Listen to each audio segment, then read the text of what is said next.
Today's video, I'm going to talk about, is it worth it going to this embassy prepared? Because many of you followed me and you're doing a good job preparing on what to expect from the embassy, which questions they will ask, doing the right things, making the right application, doing a good job with DS-160, showing up on time, like doing everything right, paying and having your passports ready, pictures ready, like doing everything the embassy has asked you. And after you do all these things and you reach the embassy and you find the other person sitting on the other side of the window, just look at the computer without saying hi. In fact, there's a case where someone told me they tried to tell the embassy hello twice and the embassy officer just ignored them.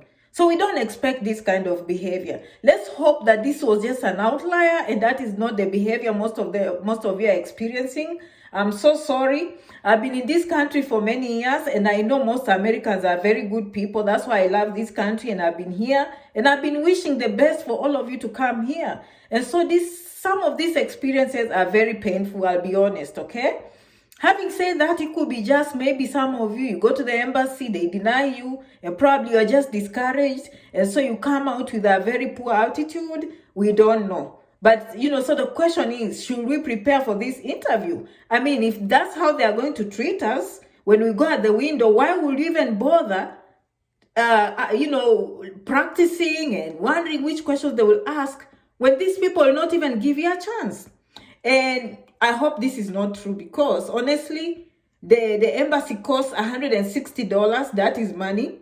And service fees for students and J1 visa, it costs $350.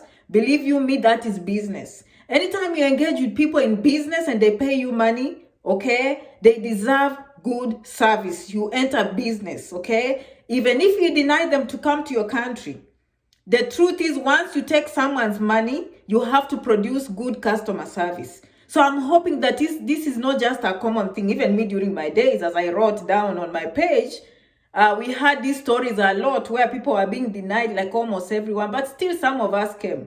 So I'm hoping like sometimes some of these people just have a bad day and it's not, within their character to be treating you like this. Having said that, let me just stress some of the few things because I've been doing this for a while. After a while, when you do these things, you realize that many people, they tend to not to do research. They ask simple questions. They don't follow directions. Even me, when I'm doing this video, sometimes I'll say, please, if you need any more help, go on my website or write on janetrangi67 or go on my website and find the contacts. But you'll still find some people going to the inbox, coming on WhatsApp. They don't follow directions. And that can be a little bit discouraging. So I don't know what the embassy has been through. It's easy for us to judge them. But unless you are in their shoes, maybe they get so tired from some of the things we do. But having said that, it's not your mistake. This is how I'd approach it. Assume that you'll be treated well. Take care of yourself. Do a good job with the DS-160. Pay the fees. Show up on time. Practice. Some of you go there and you are not ready with some of the questions they give you. And so when you don't answer correctly, you just walk away because you're scared. If you don't get the first answer correctly, obviously you'll be scared and you'll not do a good job going forward. So I'll just say, in my opinion, continue preparing. Okay, because you just never know. They might be having a good day when it comes to your day to go to the embassy. Let me hope that they'll have a good day in your situation. All right? So I'm praying for all of you. These are the common mistakes, okay? You don't pay attention to the questions. You answer things unnecessarily. You answer one question instead of striking a conversation. But as I said at the beginning of this video, if they are not giving you a chance to answer any questions, then it's useless. You can prepare all you want, but it looks like before they come in front there, which I've always suspected, before they come to the window, they already, know who you are, and they've made a decision. And I always say now at this point, they want to really compare notes from what they read and from what they are seeing, okay? So let me give you some of the tips from my experience and from what I know, okay?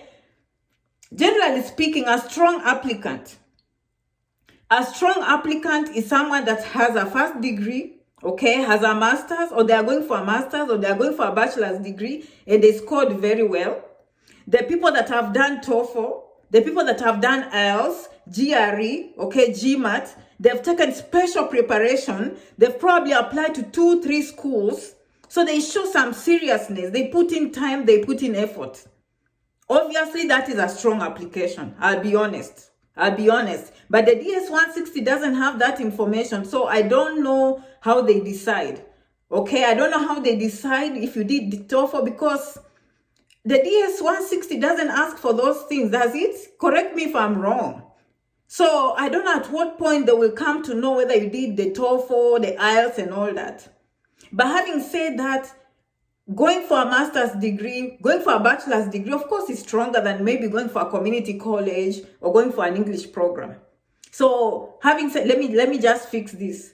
Some of you watched me in December. I did a video that went viral, how I came to the United States through the English program. Many people liked it, and I don't blame that, because that's a cheap program. It's affordable. And so a few people that have gone to the embassy, they've asked them, okay, so you are from Kenya. You are from, let's say, Uganda. They speak English. You go to school in English. Why are you taking an English program? I've had people that have been asked that question. So in my guidance, and when you're asking me what to do, I'm kind of telling people who want the English program, you probably come from Senegal, where they speak French, okay? Even Rwanda, I know Rwanda, you changed to English, but the fact is you used to be a very strong French country. And so most schools in the United States are not excluding you from the English requirement. So that is how they make decisions. Maybe you come from Mozambique. Mozambique, I think they speak Portuguese. Am I right or wrong? All right. Some other countries where English is not very strong, it's understandable. Okay. I had a client of mine who told me they plan to say probably they're coming to clean the accent, which is a very good reason. But again, that depends if the embassy will give you a chance to present your case. Because if you're engaging people in business and you are letting them pay $160 plus $350, they deserve you to listen. That is just common sense customer service, okay? I don't care how people, that's what I expect. I don't know what happened, but I've been hearing that when people go to the embassy, sometimes they are just busy looking at the computer. They don't even have time to look. But the one that disappointed me the most is that they tried to say hi to the embassy official and they didn't reply. I thought that was very rude. I hope that is not true, and I hope it doesn't happen to any of you. But again, that is the world we live in. We cannot generalize. Maybe that was just one person. It's not the general embassy. So I don't want you guys to give up and say, oh, no, we can't do this. I just want you to encourage you to continue making applications. Okay, many good things will happen in the end. As I said previously, if you give up, you have no chance. Never give up these things. Don't give up. Okay, they will deny you the first time. It's going to be very, very hard. Okay, when they deny you, it's very, very difficult. From experience, I know it's painful. It's painful. But you have to dust yourself, all right? And then after 2, 3, 4 months down the road, again, go back. If you went for the English program, this time just take your time, find a good school, find a master's program, all right? If you went for a community college, maybe try, finish graduating and come for a degree, okay? Or to try and apply to 2, 3, or 4 colleges, try and do TOEFL, GRE. But as I said, you can do all these things and the embassy does not take time to ask you questions. I think that is so unfair. That is so unfair. So if you've gone to the embassy and you experience some of these things, please let us know. We don't know unless you tell us, okay? As I said, we've always had these things since time immemorial, okay? But we've always come, okay? We've always come here. In the end, they have a responsibility to choose the best student for their own country.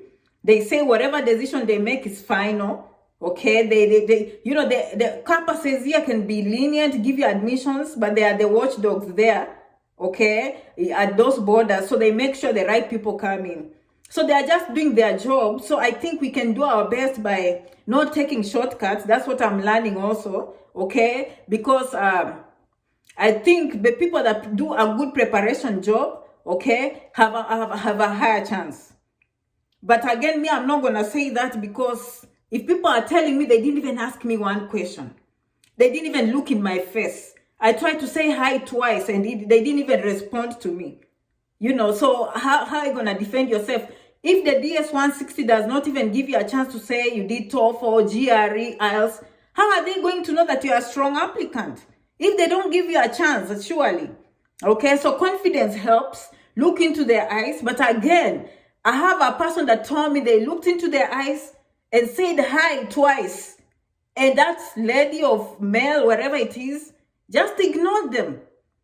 You know, that is very sad. Okay, I have one client here. He's American. He told me, Janet, go and read a book called The Ugly American. This, he told me the book is about an American who went to another country and felt like it was superior than the people that were there. And so he started treating them like trash. So I'm here to read that book. So apparently it's something they know that expatriates do. But let's hope. Me, I had a very good experience at the embassy. I can't lie. For me, it worked out for me.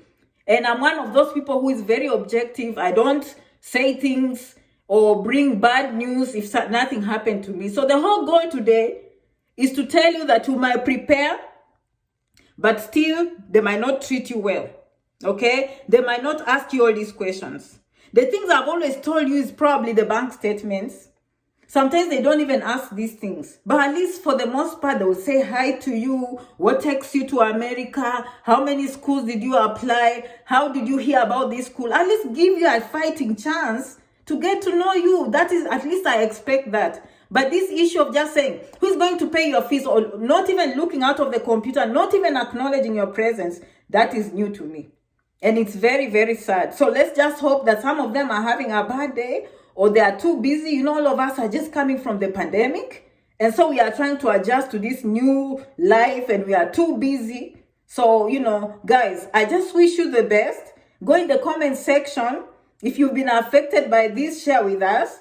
Of course, on this page, we just encourage each other. We don't give up. We just change strategy. We might change to Canada. We might have to be, you know, working a little bit harder, doing those TOEFLs, GREs, GMATs, and preparing a little bit harder so that they see that we are coming to make a positive contribution to their country. Okay? Thank you so much for always following Janet Rangi. I love you so much. Right now, I've been busy. I'm painting my house. I'm remodeling. One of these days, I'll come and show you. So right now, my house is in a mess. I want to show you when it's looking very, very nice. Okay? JanetRangi.com. All the email is there. Anytime you receive an email from America, does not mean it's Janet. Janet, do you know if these people are fake? I have no way of knowing if they are fake or not. All I can tell you, if you go to JanetRangi.com, you'll find my number there. You'll find the correct email there. And no one is going to con you. As I've always said, people con you when you don't know what you're doing. But if you've watched Janet Rangi and you know how student visas are applied, of course, no one can con you. If you understand how people go to America, no one is going to scam you. If you understand how people go to Canada, no one is going to scam you. But let me tell you one thing. Don't pay money if you are not sure. Okay? Don't pay people money if you have not spoken to them. Text them. Tell them, okay, I'm ready to pay. Can you call me back? By then, that is it. Like even me, if someone told me, Janet, I'm ready to pay, call me back. Okay? That is something I'll quickly do because I know I'm not wasting my time. But I just want this person to be assured that they want the link directly from me. Okay? So those are some of the things you can do. Like, for example, in December and January, people are conned. You can imagine people tell you this is Janet Rangi. You still watch our video. You know Janet is in America and you start sending money in Safaricom. Whom do you blame? You send money to someone who is somewhere in Kenya and you know Janet is talking from America. Can you blame people? So my friends, be careful, be careful. But to be quite honest, these scammers are very smart too. Okay? All of us, we've been victims before, but we learn. You have to learn from mistakes. But again, don't be fearing everything. Now you can't even make decisions. You are frozen because you fear scammers. No, that's not life. Life, successful people take risks. They fail, but they stand up. Most of us, if you see us successful, we fail 5, 10. I don't think there's any one of you watching who has failed more than me. I've probably failed more than many of you. But look at me now. This is to encourage you. Don't give up. I love you so much and I will see you in the next video. Thank you so much and bye-bye.